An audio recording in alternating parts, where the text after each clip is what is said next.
Hi, Ed Parrott here with some breaking news in the real estate market.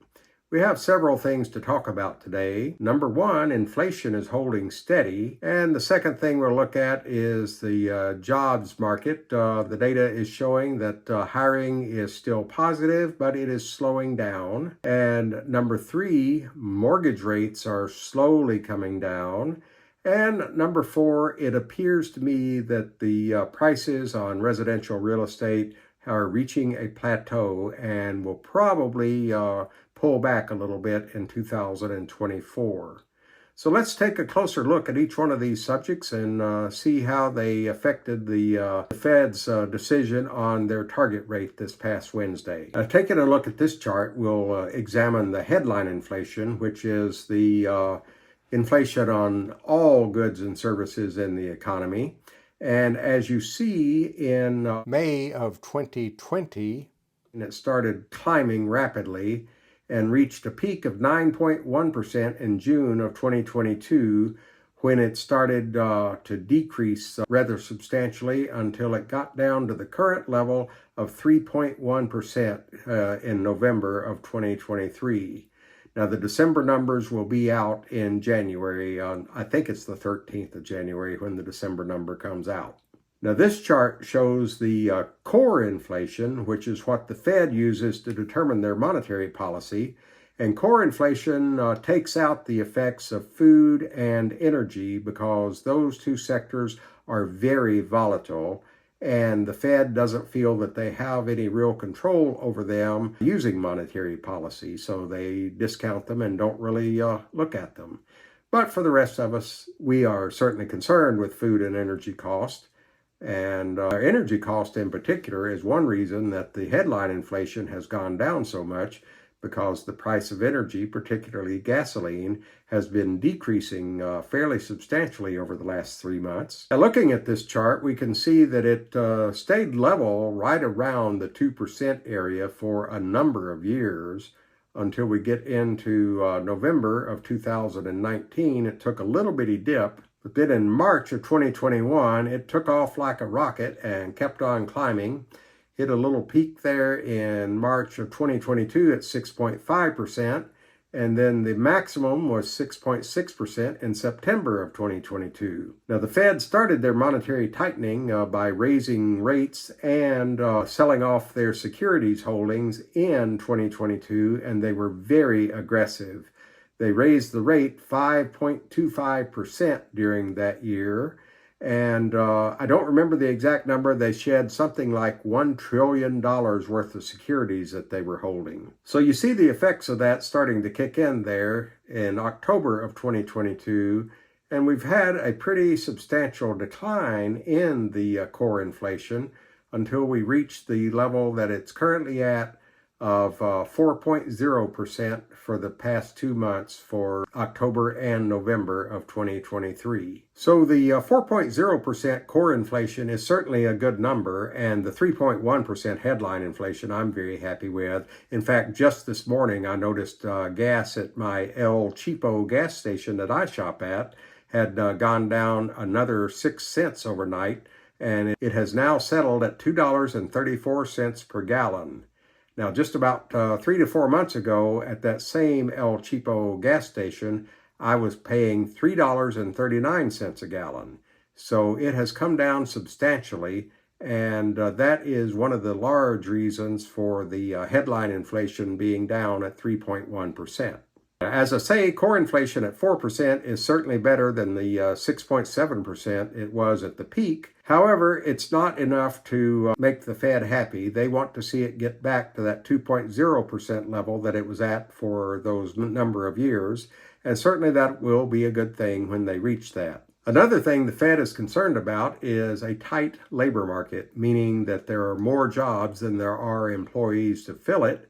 And that pushes up wages, which in turn pushes up inflation. And we have had a tight labor market for some time, but it is beginning to loosen up a little bit. The ADP jobs report from November shows that we added 103,000 jobs in private employment, non-farm private employment, and that's down from the previous month, and it brings the 3-month moving average to 99,000 new jobs per month.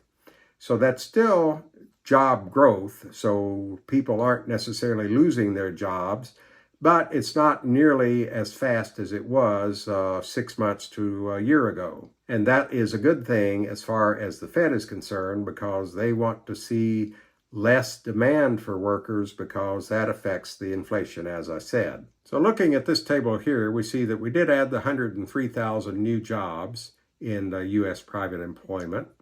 And while overall we did have a positive growth in jobs, there were some sectors of the economy that did have a reduction in employment. And those included construction, which lost 4,000 jobs, manufacturing, which lost 15,000 jobs, and professional and business services lost 5,000 jobs, and the leisure and hospitality industry lost 7,000 jobs. Now, in addition to the job growth, wages are continuing to increase as well, although not as fast as they were previously. So looking at this chart, we see that for those people that remained in the same job, they had a peak of 7.7% in June of 2022, year over year. And currently, people that are staying in the same job are having a year-over-year wage increase of 5.6%. For people that got promoted or moved on to a new company, back in June of 2022, it was 16.4%. But as you can see from this graph as well, it started coming down and has reached its current level of 8.3%. So that's good news that wages are continuing to increase, although not as rapidly, so it doesn't put as much pressure on inflation. But they're increasing faster than both core inflation and headline inflation, which means that people's actual purchasing power is, at this point, increasing. So what's the practical effect of all this? Well, the Federal Open Markets Committee, or what most people refer to as the Fed, had their final meeting of the year on December 12th and 13th. And in that meeting, they decided to hold rates steady. And this is the third meeting in a row they have done that. And the fourth meeting out of the last 5 that they have held rates steady.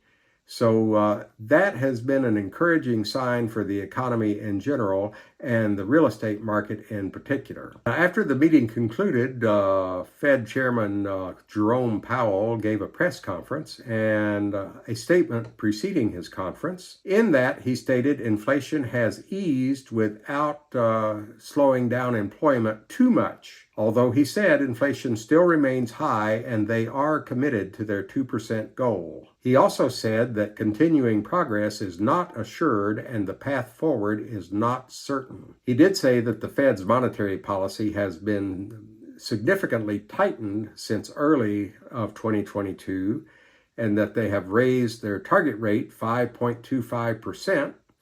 And also of significance is they have been very aggressive in selling off their securities holdings. He also said for the time being, rates will hold steady and the Fed will continue its policy of aggressively selling off securities, and that future decisions will be made based on the totality of the incoming data. As for the GDP, he said it's slowed significantly from, to use his word, the outpaced rate from earlier this year, which was about 4.5 if I remember correctly, and it's currently 2.4% growth on the GDP. Now next year they're expecting a 1.4% GDP growth, which will be good from the Fed's monetary standpoint. Although that's kind of a slow growth, it is growth and certainly better than a recession. And it will be interesting to see if we manage to actually avoid a recession coming off this tightening cycle. Historically, every time we've come off a tightening cycle, there has been at least a mild recession. But he closed out his statement by saying that the lower inflation numbers are certainly welcome, but the members of the committee need to see further evidence of improved inflation in order to build their confidence. Now, what is the outlook that the industry is predicting? As far as some hint as to the direction the target rate may take, coming from the FOMC members themselves, they have a dot plot graph that they use. And this takes a look at each individual member of the committee to see what their expectations are. And from this last meeting, it's looking like they are expecting 3 rate reductions next year for a total of 75 basis points. Now, one source I like to use for data is the Chicago Mercantile Exchange. They put out good information, and I like to use them because, as I say, they have a much bigger computer than I got, and they got bigger brains than I got. So let's take a look at these 3 charts that I've pulled from their predictions for next year and see what they're thinking. And these are only 3 of the charts. They put out a prediction for each meeting of the FOMC next year, but I'm not going to go through all of them. We'll just take a look at these 3. So the first one we'll look at is the FOMC meeting in March of 2024. And there we see that the CME is predicting a 72% chance that we will still be holding the same 5.25 to 5.5 target rate we have right now. However, they're giving a 28% chance that we may see a 25 basis point reduction by the March meeting. Moving on to the July meeting, they're looking much more optimistic. They're still holding a 7.8% prediction that we won't be seeing a reduction by July.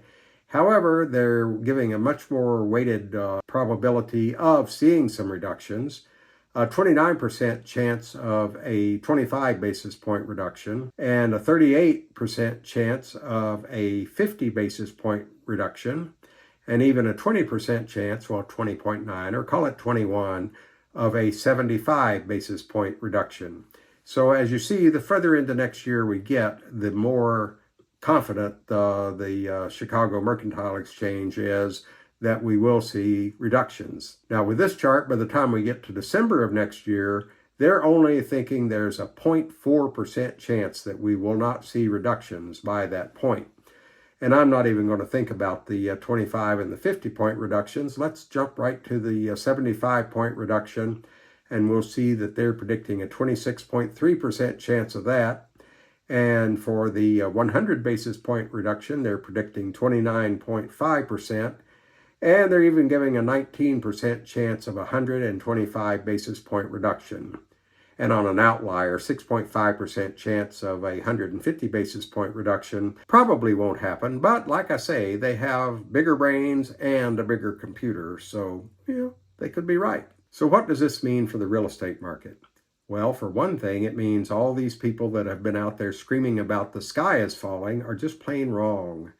I've been hearing things for the last year like the market's going to crash, we're not going to make it through 2024, it's going to be worse than the Great Depression. I have heard all of those things. People are actually out there preaching this stuff. It's unbelievable. I do intend to do another video talking specifically about some of the things they've been predicting and giving facts and figures as to why it makes 0 sense. But what is my thought on the market for this coming year? Well, personally, I think that we have probably reached a plateau on real estate prices, and I will not be surprised to see a pullback in prices next year. I wouldn't be surprised to see it as much as 10%. But that's not going to be a disaster by any stretch of the imagination, and I'll cover that in the coming video as well. The other thing, however, is 10% is probably an outlier number. In looking at the industry analysts, most of them that I'm looking at are saying anywhere from a 2 to a 4% reduction in real estate prices in 2024.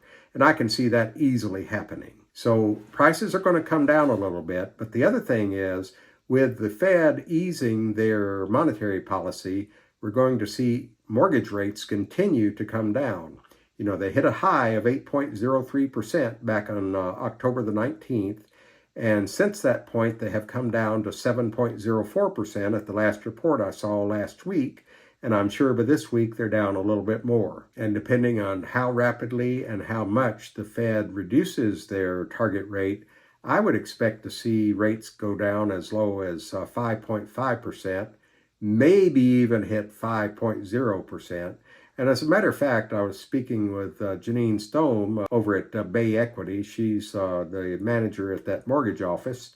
And she was telling me that even right now, people with excellent credit, and especially those that are wanting a lower loan amount, like under $200,000 because they have a significant down payment, are already seeing depending on whether it's FHA, conventional, or VA, they're already seeing rates in the range of 6.4 to 5.99. So I expect the rates will continue to come down.